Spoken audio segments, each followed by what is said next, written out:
Ang pag-uusapan po natin ngayon ay about sa Necotine. Ito po ay generic name and may brand name na Necoret.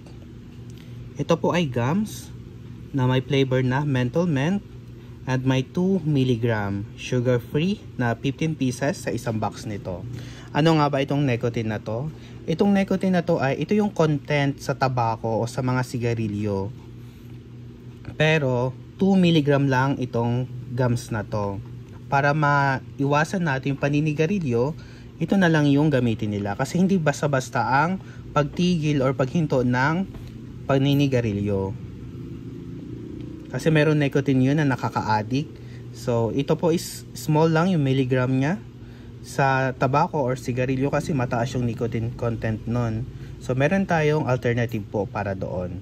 Ito po yung bubble gum or gums na pwede sa mga kung gustong tumigil sa paninigarilyo, ito na lang yung gamitin nila. I-try nila tong Necoret or Necotine na generic name. Ito ay may dalawang klase ng milligram. Ito ay 2 mg. Then ito naman po ay 4 mg. Same lang rin po, menthol mint yung flavor na may 15 pieces. Sugar free rin po ito. Ito po. Tapos makikita nyo rin sa likod, nandito rin po yung mga instruction, mga warnings, and direction kung paano to i-take. Ayan po.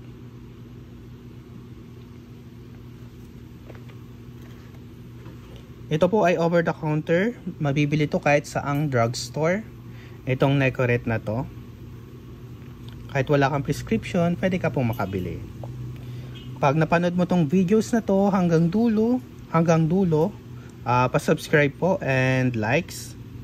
Thank you so much.